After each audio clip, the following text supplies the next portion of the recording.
Hablamos con el politólogo y editor del libro ¿Qué hacemos con Menem? Hablamos de Pablo Toussaint, al cual le mandamos, lo saludamos y le decimos ¿qué tal? Muy buenas noches, Pablo. Charly Rebón te saluda. ¿Qué tal? ¿Cómo están? Gracias por el que sabe. Yo eso no sé si sé. No, pero bueno. Algo más que nosotros, algo más que nosotros puede saber. Entiendo quizá que hoy podés putear, te sacamos de la cena. Ya creo que sacarte de la cena es complicado. No sé en qué situación estaba, si el postre, el segundo plato. El postre. Así que está todo bien. ¿Qué postre va? ¿Flan? El único problema es que salí sin el abrigo. Vos sabés que cuando me dijiste bancame que ahí salgo, dije, espero que esté una bufanda que se ponga sobre todo. Bueno, que alguien te alcance. Me la banco. Muy bien, bueno. Sí. Pablo, querido, bueno, bienvenido, muchísimas gracias por aceptar la invitación a hablar con nosotros. Este programa somos muy del énfasis de las efemérides y como bien decía, 33 años de lo que fue la asunción de Carlos Saúl Menem como presidente de la República Argentina, el 8 de julio de 1989. La primer palabra o la primera pregunta en este caso, como para empezar a desenvolvernos en esta nota. ¿Qué fue el menemismo? Así de una. Así de una. Vamos al hueso. Bueno, en principio hay una cosa más como que se puede tratar de algo más global, si querés, que fue la versión argentina de la caída del muro y el fin de la historia, ¿no? De esa etapa de los décadas del 90 que en muchos otros lugares tuvo otras expresiones, como en México, como en Perú, como en Rusia mismo, y que en Argentina se dio con el peronismo, ¿no? Porque nunca hay que olvidar que las reformas de mercado, el neoliberalismo, como quieran llamarle, que amanece con Menem, era una época, era como la versión argentina, la traducción argentina de un capítulo mundial, que era una gran transformación que implicaba la caída de la Unión Soviética y una nueva época en todos lados. En Argentina, Menem eso lo encaró desde el peronismo, y esa es la particularidad, ¿no? El menemismo es algo que junta algo que parece contradictorio, y sobre todo el día contradictorio del día de hoy, que es el peronismo liberal, ¿no? Claro. Es como si fuese la alquimia de dos cosas que en principio nacieron opuestas. Entonces, ya de por sí nace como si fuese, te diría, nace transgresor en ese punto, ¿no? Porque es como mezcla algo que uno diría es imposible de mezclar. Y por eso también es como algo muy encapsulado a nivel histórico. Fíjate que no tuvo mucha descendencia formal. O sea, tuvo descendencia informal. Muchos de los que están en la política hoy, desde Scioli, en su momento Reutemann, alguna manera Mauricio Macri, digamos, hay muchos hijos de la década del 90 que no dicen su nombre, digamos, pero en términos formales no hay, casi parecía que nadie pasó por ahí, ¿no? Es como si fuese un agujero negro. Por eso también cuando hicimos el libro que hicimos, una compilación por Panamá Revista, que es la revista que dirigimos con Martín Rodríguez, un poco la idea no era hacer una reivindicación de Menem, sino hacer una especie de ejercicio descancelatorio, ¿no? Como diciendo, bueno, ¿y esto qué fue? ¿Para qué fue y cómo fue? Para mí hay una parte de eso que es, todo tiene mucho interés, esa efeméride visto el día de hoy, ¿no? Que amanece una crisis inflacionaria otra vez. O sea, ¿qué significó en ese momento específico? Para mí el menemismo se lee muy en clave de época. No. Es incomprensible fuera de las circunstancias que le dieron origen, que fue básicamente lo que fue la crisis hiperinflacionaria del final del gobierno de Alfonsín, donde el Estado como tal había ya crepado. Hay una discusión que uno puede sostener que diciendo, bueno, cuando Menem llega al poder, el Estado argentino, ¿él lo mató o ya había muerto? ¿No? Claro. O sea, como si fuese un crimen, digamos. Él llegó y no había moneda, no había control del poder militar, había todas las cosas que definen al Estado no existían. Entonces, hay una parte con eso, que es que el menemismo llega en ese momento histórico tan particular del mundo y en un momento tan particular de Argentina, ¿no? En ese momento hay una parte medio repetible de esa experiencia también. Claro. Tengo un ejercicio que pasa, que bueno, quizás yo soy del 93, quizás la década del 90 la viví y no la viví, en parte tengo recuerdos y demás. Pero obviamente uno hablando con los padres de uno, que quizás sí la vio un poco más, con mis abuelos, hablan también de que puede haber sido una década con un contraste muy importante, porque podemos ir por un lado, si se quiere, con lo que fue, voy a poner un ejemplo burdo, pero la pizza con champagne, o si se quiere la persona que perdió el trabajo y empezó a manejar un remis. O sea, la verdad, con el respeto que tiene un remis, ¿no? Me refiero al ejemplo de persona que quizás tiene un empleo formal y terminó con una famosa indemnización, terminando, es lo que te comentan, manejando un remis, y es lo que después se hizo una explotación del mercado que, bueno, no viene al caso tanto. Pero, ¿vos creés que el menemismo se marca en esos 10 años con las dos caras? La persona viajando a Miami y la otra persona... El menemismo es la gran contradicción. Claro. Él mismo era una gran contradicción. Yo cuando digo peronismo liberal también estoy diciendo que Menem era el tigre de los llanos abrazado con Isaac Roja, ¿no? Claro. Quiero decir, esa idea de mezclar lo imposible, y es una idea también de grandes contradicciones. Vos tenés, en esa época es la figura del desocupado nace, ¿no? Como tal. Claro. En Argentina no existía, ¿no? Este tipo, la idea del tipo de 45 años con en ese momento un Clarín bajo el brazo, haciendo una fila, buscando laburo, pero al mismo tiempo la gran modernización argentina. O sea, pasa que la modernización puede ser cruel, digamos, puede convivir tranquilamente como una revolución industrial, ¿no? Donde convive como si fuese el chico que trabaja a los 12 años en una mina y la gran explosión del capitalismo. En este caso, en Argentina, hay una parte de la Argentina que entra en la globalización y otra parte que no entra, ¿no? Y sobre todo hay una especie de gran... Uno diría que el menemismo también puede significar cambiar estabilidad por justicia social, ¿no? O sea, digo, porque efectivamente fue más estable a un costo social alto. El problema, yo creo que visto desde hoy es que hoy no hay ni ninguna de las dos. Claro. Entonces, es como la parte más donde uno... que el menemismo se ve bajo otra luz hoy es que 20 años después del 2001, hoy pareciera ser que Argentina no puede bajo ningún concepto hablar de justicia social con los números de pobreza que tiene, pero tampoco de estabilidad macroeconómica, ¿no? Es como si no tuviese nada. Es cierto, entonces, no quedó ninguno claro, de los dos lados. No quedó ninguno. Claro. Entonces, en ese sentido, digamos, cierta revisión sobre eso es comprensible, digamos, pero sí, era así. Fue la década de la gran contradicción, de tener por un lado los famosos, en ese momento se llamaban los costos del modelo, ¿no? Que era lo que quedaba afuera, pero que era como si fuese un país muy viable para el incluido y muy cruel para el excluido, y los excluidos no eran pocos tampoco. Claro. Entonces digo, así se construyó un sistema, y lo que es interesante visto en perspectiva es que era un sistema donde hasta los antimenemistas un poco coincidían con algunas de las cosas fundamentales del modelo, como el 1 a 1, digamos. Hasta Checho Álvarez, que se arrepentía de no haber votado la convertibilidad, ¿no? Sí, o sea, sí. En ese sentido fue una época, la época lo que hace es contener en su seno también a la gente que está en contra, ¿no? O sea, digo, también el antimenemismo, que era muy poderoso y que sobre todo tenía muchas expresiones en el periodismo, en la cultura, digo, no sé, gente que hoy está toda peleada, entre, no sé, Lanata y Berbisky, por ejemplo, eran dos grandes antimenemistas, ¿no? Claro. Y que hicieron sus carreras en aquella época.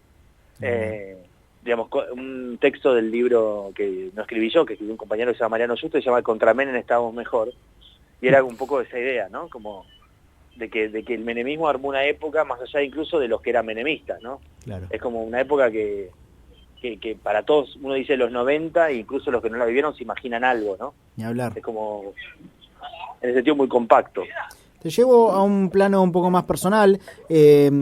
Vos fuiste compilador con tu compañero que también está llevando a cabo la Panamá Revista. Sí. Y además, bueno, tuvo la participación de gente que escribió historias. Bueno, como digo, con tu compañero Martín Rodríguez, José Nathanson, Carolina Perochena, Walter Fresco. Fueron gente que fue escribiendo sus ideas en este libro. Vos luego con tu compañero, con Martín, la fueron compilando. Este libro, en lo personal, ¿qué significó para vos? Y es un libro que nació, si se puede decir, ¿es hijo de la cuarentena o ya lo venías pensando de antes? O de la pandemia. Libro, ¿no? De hecho, es un libro que nace de un dossier que hicimos en la revista digital que tenemos, bien. Que lo hicimos en la cuarentena antes de que se muera Menem, que se llamaba Los 90 de Menem, que era cuando cumplía 90 años, en cuarentena.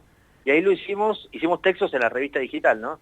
Que después siglo XXI le interesó para obviamente es una edición mejor y ampliada y con nuevos textos, pero sobre esa base, y lo editaron. Y nosotros teníamos sobre eso, yo tengo cumplo 42 ahora en agosto, y muchos de nosotros fuimos adolescentes furibundamente antimenemistas, ¿no?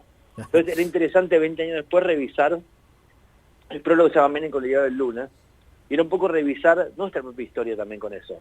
En general el libro tiene muchas claves, pero hay una clave que es un poco así. Nosotros deliberadamente dijimos, o sea, le ponemos a hacer pedido de textos a gente más no sé, que digamos, ministros menemistas, cosas así. A nosotros no nos interesaba eso, sino hacer un registro que también es un poco autobiográfico, ¿no? Yo en ese momento, adolescente, militaba en la corriente nacional Patria Libre, que era muy antimenemista, ¿no? Un partido de izquierda, nacional, qué sé yo. Sí, sí. Y tengo un recuerdo muy chico, ¿no? Pero la contradicción de la época implicaba que yo hacía eso y después me iba a Bucio, ¿viste? Claro, claro. Claro, bueno, fue Bucio, ¿no? ¿No fuiste? ¿Disney conociste? Eso. Sí, Disney también conocí. Lo de portarretrato con la foto de Tribilín tenés, digamos, así que la típica. La remera del Che y Epcot Center, ¿viste? Es Capusotto en su máximo esplendor, se puede decir. Sí, no, pero tenía un cierto encanto. Bueno, de hecho, un programa famoso de los 90 era de Ginsburg, se llamaba La Biblia del Calefón. Sí. ¿No? Y era un poco eso. Ni O hablar. sea, también porque el menemismo proponía una especie de como no era, para decirlo elegantemente, no era muy moral, no tenía como esta cosa más tan de época de hoy de la cancela, de decir, no, esto sí, como... Era como una especie de dulce montón, ¿no? Claro. Donde todo estaba un poco admitido. Totalmente. Entonces, parte del encanto de los 90 es que tal vez no tenía esta cosa de tanta intolerancia, que digamos, si vos decís una cosa mala era lo que ya hablamos de ciertas cosas, bueno, relaciones social y demás, pero otra cosa interesante es que era más tolerante, ¿no? Como época, no Menem en sí, aunque tenía mucho sentido del humor sobre sí mismo, pero digamos, sino que en general era como una época que no tenía como hoy tanta esta especie de acusatorio antes de empezar a hablar, ¿no? Claro. O sea, funcionaba un poco más así. No me permitiría dejarte que te vayas a terminar el flan con crema y dulce de leche tranquilo sin hablar un poquito sobre lo que era Carlos Saúl Menem como persona. O sea, estamos hablando de que lo primero que se me viene a la mente es una persona manejando una Ferrari a 300 kilómetros por hora por la Ruta 2. O sea, ¿qué anécdotas así vos podés destacar de lo que ha sido persona? Porque la verdad que creo que en cierto modo es un revolucionario, donde él pone a su hija como primera dama. Ya con eso y en adelante fue un viva la Pepa, si se quiere. No, él fue el primer presidente separado y polígamo, ¿no? Claro. O sea, quiero decir, porque fíjate que si el peronismo se ordena históricamente en torno a parejas intensas, incluso tóxicas, o sea, él se separó, al año le echó a la mujer con a Zulema, que después además tuvieron siempre una relación compleja, no solamente mala, digamos. Al día de hoy ella como que lo reivindica, pero en su momento le echó con Gendarmería de la Casa de Olivo, sí, ¿no? me acuerdo. No me acuerdo haber leído, la tildó de loca prácticamente. Fue soltero toda la presidencia. Claro. O sea, y Menem para mí tiene una parte que es el último caudillo del interior, el último caudillo realmente, se referencia mucho a Facundo Quiroga, ¿no? Que si uno lee Facundo de Sarmiento, Facundo es una profunda contradicción también, un tipo que a la vez que era una especie de rebelde contra el poder de Buenos Aires, le gustaba la plata, ¿no? O sea, toda esa contradicción junta. Menem es un tipo profundamente contradictorio. Un tipo, dicen todos, casi hasta dulce en lo personal, ¿no? Un tipo sin grandes rencores ni odios, pero al mismo tiempo uno más de los que decía cirugía más sin anestesia, ¿no? Claro. O sea, un tipo que era como el ajuste con una sonrisa, ¿no? Era un tipo que podía mezclar varias escalas digamos, de las relaciones humanas. Todo el mundo dice que una de las grandes cosas que destacan de Menem es su relación humana, ¿no? Claro. Paradójicamente, para un tipo que después, para otras cosas, era un killer. Entonces, es como un tipo que es como si fuese lo blanco y lo negro junto, ¿no? Y también la fiesta menemista y la muerte del hijo, ¿no? O sea, le pasó de todo. Si fuese, claro, sí, como que nada de lo humano le fue ajeno, digamos. Claro. El tipo estuvo preso, ¿no? Esa etapa que se olvida, pero que estuvo preso en la Lomita en Formosa, estaba como, bueno, estuvo preso en un barco, estuvo preso en una cárcel, ¿no? Claro. O sea, digo, realmente como si uno hace una especie de serie sobre Menem es impresionante porque vivió experiencias de las más remotas y posibles de no sé, haber pasado por las armas todas las veces de la década del 80, hasta estar preso, hasta estar abrazado con la reina de Inglaterra, digamos.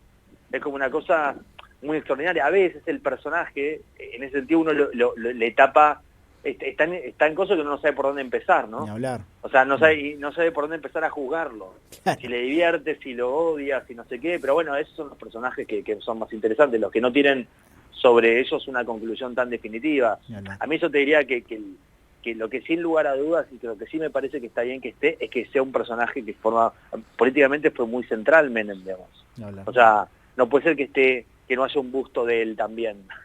Porque Claro. no todos los bustos que hay en la Casa Rosada a uno le gustan, ¿no? Pero No, por supuesto que no. Algo, uno chiquito, aunque sea, por ahí un costadito. Claro, fueron 10 años de presidencia, mal que bien. Sí, Claro. totalmente. Sí. Pablo, me quedaría hablando toda la noche con vos. Realmente ha sido un placer conocerte, charlar. Yo creo que mucha gente del otro lado se ha quedado enganchada por digamos, por lo didáctico que ha sido al hablar de un personaje y de un expresidente como Carlos Saúl Menem.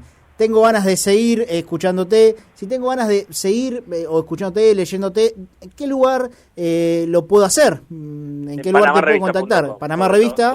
Sobre todo en panamarrevista.com. Perfecto. Próximamente habrá algún proyecto radial que ya les avisaremos, pero todavía no. Me copa. Sí, Podemos ser primos hermanos en lo que tiene que ver un proyecto radial. Me voy a comprar el libro, te lo prometo. Voy a ver en qué lugar de La Plata lo puedo conseguir y me lo voy a poner a leer ahora en las vacaciones de invierno. No tuve la oportunidad de leerlo todo, algunos fragmentos antes de hacer la entrevista, pero me copó mucho la historia. Seguramente nos volvemos a encontrar cuando vengas por acá, por La Plata. Bienvenido, te estaremos esperando y muchísimas gracias por tu tiempo. Te dejo que sigas cenando tranquilo. Dale, un abrazo.